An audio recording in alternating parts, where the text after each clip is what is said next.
Assalamualaikum warahmatullahi wabarakatuh. Sebelumnya, kami ucapkan terima kasih kepada Bapak Miftah selaku dosen manajemen informasi kami. Perkenalkan, saya Ahda Sabila Wicaksono, NIM 202204100025 sebagai moderator pada kesempatan kali ini, di mana kelompok kami akan membahas tentang inovasi suatu perusahaan. Sebelum masuk ke materi, izinkan saya memperkenalkan anggota kelompok kami. Yang pertama, Perkenalkan, nama saya Mahendrata Aditya Putra dengan NIM 202204100001. Perkenalkan, nama saya Muhammad Rizal Fikri dengan NIM akhir 12. Perkenalkan, nama saya Patria Maret Soleha dan NIM 202204100023. selanjutnya langsung saja masuk kepada presentasi yang akan dipresentasikan oleh teman saya, Rizalul Fikri. Kepadanya kami persilahkan.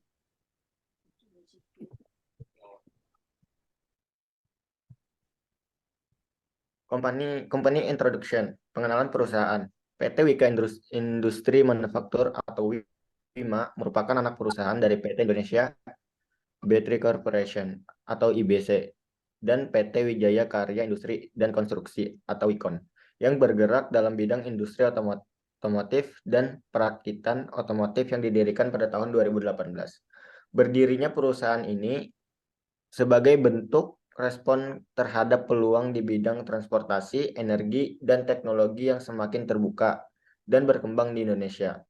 Selaku manufaktur dan prinsipal motor listrik gesit, WIMA dalam menjalankan bisnis juga didukung oleh sumber daya yang berkualitas serta manajemen perusahaan yang baik, sehingga perusahaan itu dapat memberikan pelayanan terbaik untuk menjamin kepuasan pelanggan, serta memberikan standar K3, keselamatan, kesehatan, dan kerja, dan lingkungan kerja.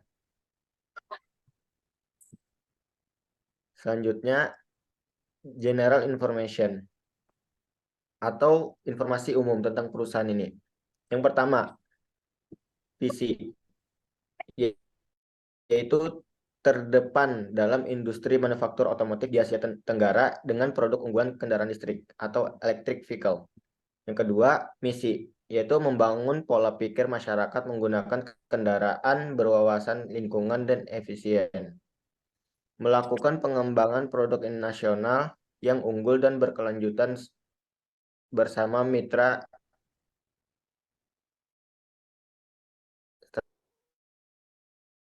strategis untuk menembus pasar global. Yang kedua, prinsip kualitas, keselamatan, kesehatan, dan lingkungan. Selanjutnya, strategi inovasi atau inovasi strategi. Strategi saat ini yang sebaiknya direncanakan perusahaan sebelum meluncurkan aplikasi tersebut adalah dengan melakukan penelitian, observasi, riset, dan survei kebutuhan akan konsumen gesit. Strategi ini dilakukan untuk bertujuan mengetahui apa saja yang dibutuhkan oleh konsumen gesit, agar aplikasi ini atau inovasi yang akan dilakukan oleh perusahaan dapat berjalan sesuai dengan keinginan konsumen. Dan demi terciptanya aplikasi yang dapat memenuhi kebutuhan konsumen gesit terhadap produk gesit.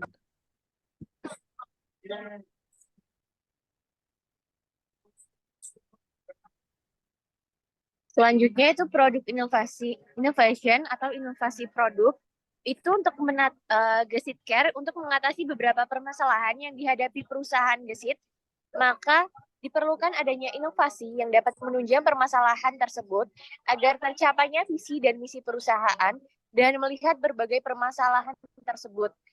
Pengembangan sistem kami memiliki sebuah solusi pemecah permasalahan tersebut dengan basis pengembangan sistem informasi untuk menutupi permasalahan yang dialami oleh perusahaan gesit.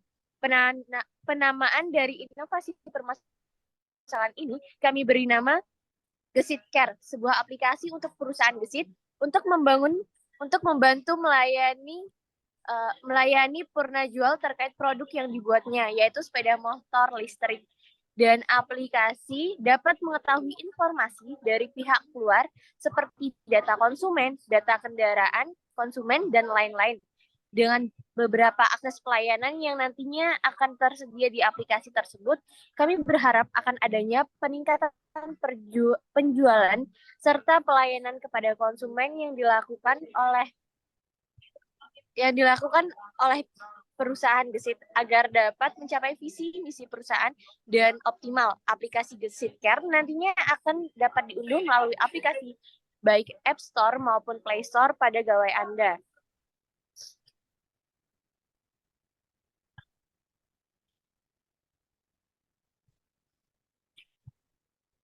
Service Innovation, terdapat layanan booking service, yaitu sistem informasi layanan purna jual di perusahaan Gesit dapat memfasilitasi pelanggan untuk melakukan pemesanan atau penjadwalan pelayanan perawatan atau perbaikan kendaraan mereka. Melalui sistem ini, pelanggan dapat memilih waktu yang sesuai untuk membawa kendaraan mereka ke bengkel Gesit.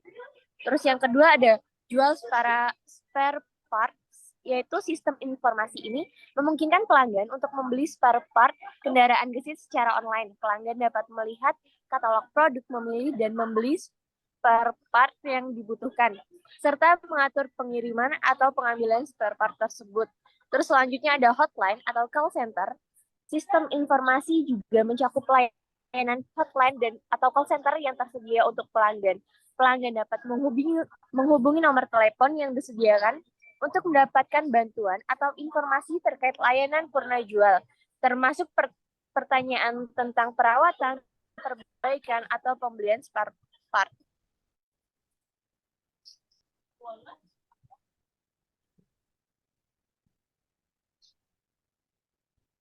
Selanjutnya ada operational innovation, yaitu pelanggan perusahaan Gesit akan menjadi pengguna utama dari sistem informasi layanan purna jual ini. Mereka akan menggunakan sistem ini untuk melakukan pemesanan layanan perawatan, membeli spare part, atau menghubungi hotline untuk mendapatkan bantuan terkait kendaraan mereka. Terus ada tim layanan purna jual. Tim layanan purna jual ini di perusahaan Gesit juga akan menjadi pengguna sistem ini. Mereka akan menggunakan sistem untuk mengatur jadwal perawatan atau perbaikan kendaraan, mengelola inventaris spare part, dan menerima serta menangani panggilan pelanggan melalui hotline atau call center. Terus ada administrasi perusahaan. Bagian administrasi perusahaan akan menggunakan sistem ini untuk mengumpulkan dan menganalisis data terkait pelayanan purna jual. Mereka akan menggunakan data ini untuk mengoptimalkan proses operasional, mengelola inventaris, dan menghasilkan laporan terkait kinerja layanan purna jual perusahaan Gesit.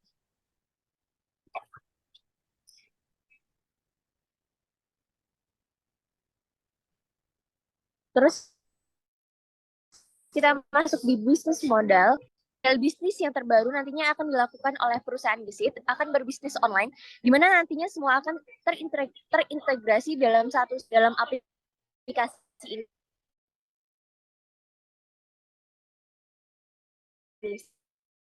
Sehingga pihak melihat bahwa dapat saling memantau pekerjaan dan dapat saling membantu agar koordinasi operasional dalam perusahaan dapat berjalan dengan baik. Selain itu, ketika semuanya sudah terintegrasi secara online, maka hal ini dapat memudahkan konsumen dalam membeli produk Gesit dan meningkatkan layanan purna jual.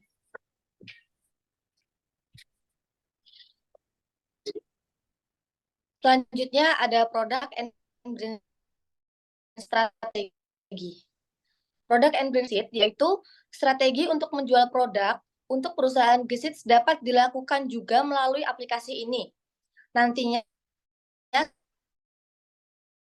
ketika sistem tersebut akan terus diperbarui atau diupdate, tingkatkan melalui fitur baru.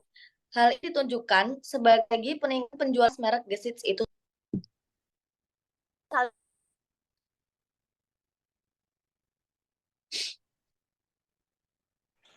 Oke, kemudian organizational resource and infrastructure.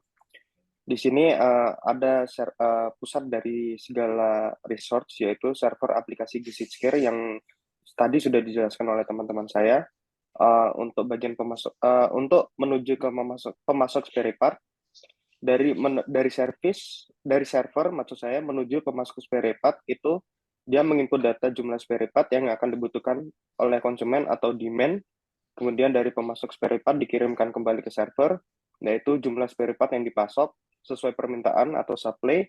Kemudian menuju konsumen, ini ada output menuju konsumen, yaitu laporan data pribadi dan data kendaraan konsumen. Kemudian dari konsumen, ia menginput data yang berisikan data pribadi dan data kendaraan. Kemudian untuk menuju ini bagian internal, yaitu akuntan, outputnya itu data penjualan. Kemudian dari akuntan itu bisa dikirimkan data menuju pimpinan, yaitu berupa laporan keuangan. Kemudian dari akuntan menuju server itu mengirimkan data laporan data penjualan. Kemudian yang terakhir ada ke customer service. Ia memberi data keluhan dan kebutuhan pelanggan. Dan dari customer service menuju server, ia mengirimkan data layanan sesuai dengan kebutuhan yang diinginkan konsumen.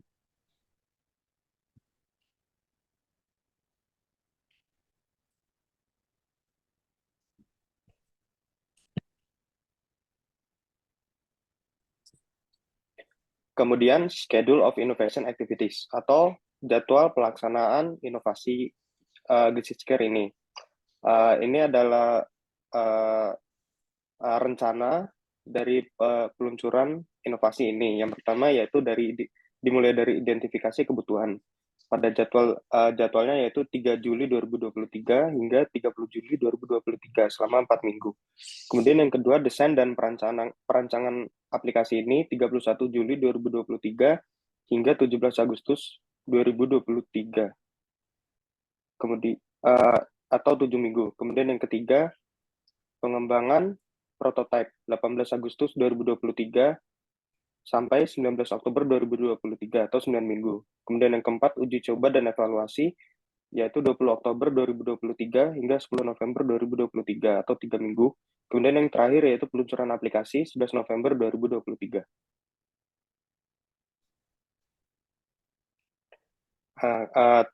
Slide terakhir dari PowerPoint kelompok kami yaitu sebuah kesimpulan dari menurut saya orang yang sangat mengerti dalam bidang teknologi yaitu Elon Musk. Beliau berkata, once a new technology rolls over you, if you're not part of steamroller, you're part of the road. Artinya, jika kita tidak menjadi bagian dari teknologi terbarukan, jika kita tidak menjadi bagian penggiling zaman, maka kita akan digiling zaman. Terima kasih.